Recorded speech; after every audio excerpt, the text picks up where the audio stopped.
you took the incentive to help raise money for Haitians. So many hundreds of thousands that are still in need. Why did you feel that you actually had to fly over to Haiti to see the disbursement of the funds? Well, I went there at the request of Hip Hop for Haiti and Arms Around Haiti. There's a club, SOBs, in downtown New York, that was gracious enough to involve themselves personally in the cause to support the Haitian people. And when I heard about what was going on, I said, you know, whatever you guys need from me. And they said, we want you to get the word out about what's really going on here, you know. So the best way to do that is to come down there, not to read pamphlets full of statistics or to just study them in books, but also to actively participate in them. You know, I think that's the line between an activist and a revolutionary. You know, you have to involve yourself a lot more in the particular cause and have the most serious commitment. You know, sometimes I get accused of being too serious, but it goes with the territory. I want to ask you about a few things that you saw there. The children, the orphans. From what I read, you actually were holding, I think, a 1-year-old in your hand, and then when you were done holding that little child, passed that 1-year-old off to an 11-year-old. Talk to me about that experience and what you saw in terms of the kids and the orphans there. The thing that struck me is how young of a country it is. And when people come to me and ask me, you know, what does Haiti need? I say that Haiti needs schools, they need education, they need to be able to learn how to be self-sufficient, self-sustaining, and to not always be reliant on foreign aid, which is equivocal to large corporations and large countries paying themselves and saying that they're donating money to Haiti. I read that you said foreign aid is a deceptive phrase. I'm not saying that all of it is. I want to clarify that. I'm in no way, shape, or form ungrateful or trying to discount the support that Haiti has gotten from every major entity, from a country to a corporation, because they have saved people's lives. They've pulled people out of rubble. They've done an extraordinary amount of things, but I think that there is a level of corruption that exists beneath the surface when we talk about foreign aid, when we talk about donating to a cause, when we talk about the fees that are incurred for certain aid organizations that have, 40% off the top that go to their expenses. And I think it's a little disingenuous, but that's my opinion.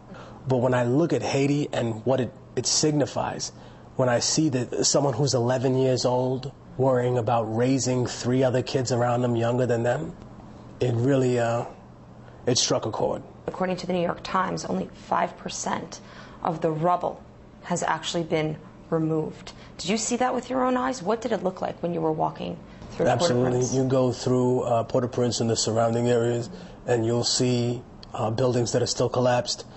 Their counterpart to the White House is still in shambles, broken down. People are trying to rebuild their own independent businesses on the rubble itself, you know, making every desperate attempt that they can to take whatever structure is still left and build something out of it. When we talk about their safety and what their living conditions are, what I saw is that the people who are inside the tent cities, there are usually about 2 or 3 families per tent. So when you look at those tents, it's a little misleading because it's like, oh, they're fine now, they have a tent, you know. No, they don't. They're not fine. You know, what happens when hurricane season comes? How are those tents going to hold up to that? You know, I think that there's something to look at in terms of a long-term vision of what is going to happen to the country, who's going to be in control of it now.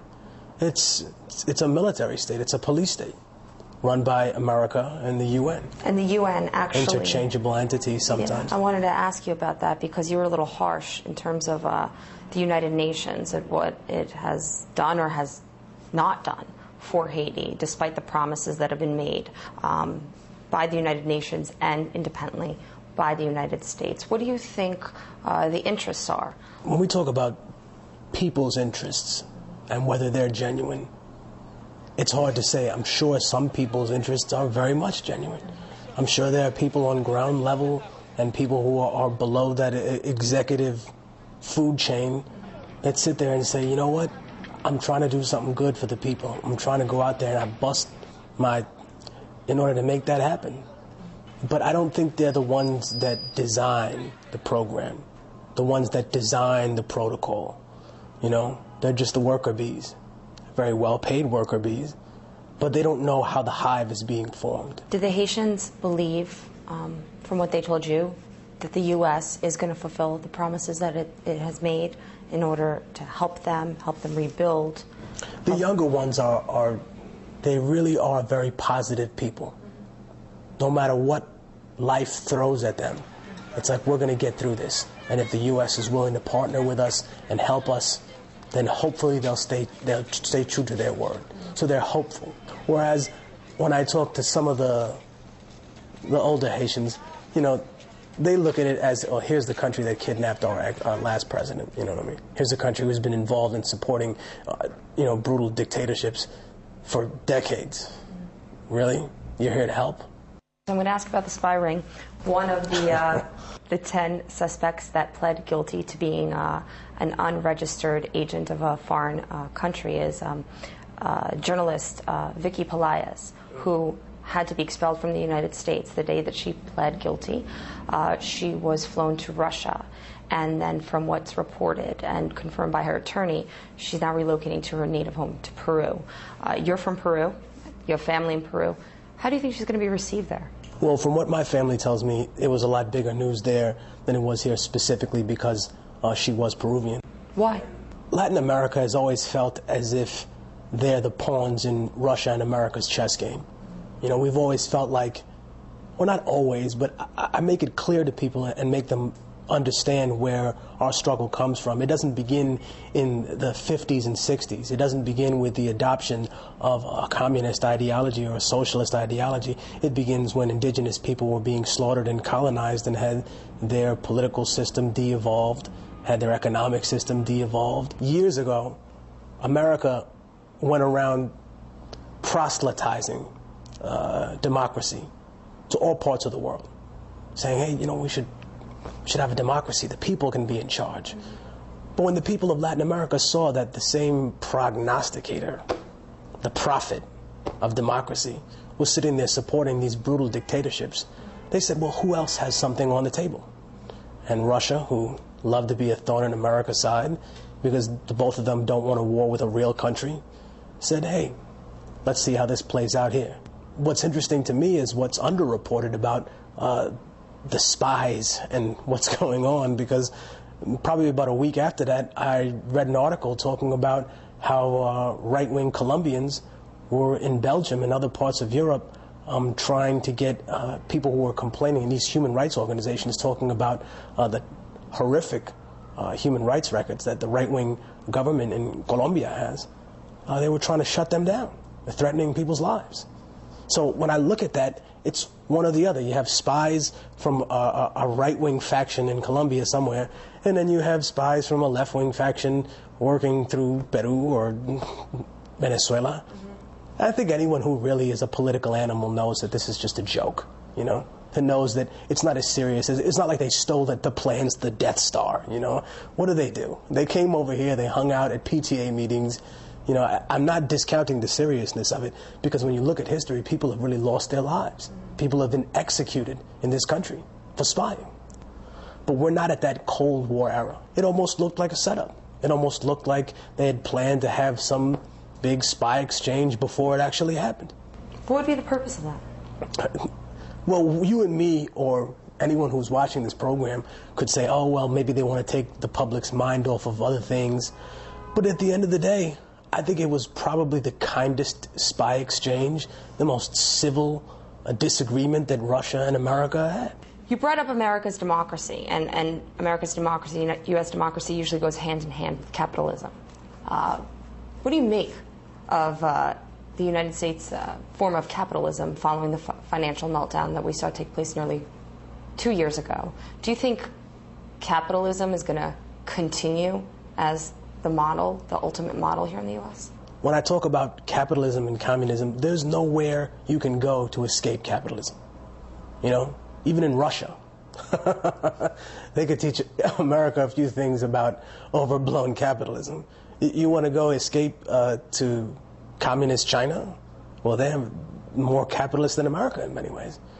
And they perfected keeping their people quiet about the way that their capitalist system is run, which is something I wish I think America wishes it could do sometimes.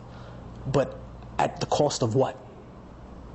What's the human cost of this laissez-faire economic system that's built up?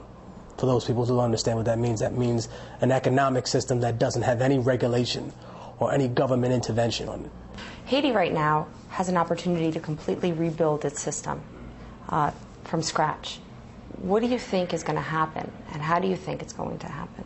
It's a country that lives under military occupation right now. Unless the Haitian people are proactive about taking control of it themselves, they will find the terms of their republic dictated to them by other people, outside entities, not just governments, but corporations. What do you encourage those that want to help to do? If you really want to involve yourself in it, then teach down there. You know what I mean? If you're a doctor, go down there. Work in a clinic down there. Understand, if you're an ordinary, average citizen, find a grassroots organization that is actually physically doing things on the ground there, rather than just mailing $50 to the Red Cross, $20 of which is actually going to go to the Haitian people. And I think that more than anything else, what I learned from my trip was that humanity, when confronted with some of the most drastic and devastating of tragedies that can possibly befall them, still has the capacity for resilience that touches the soul.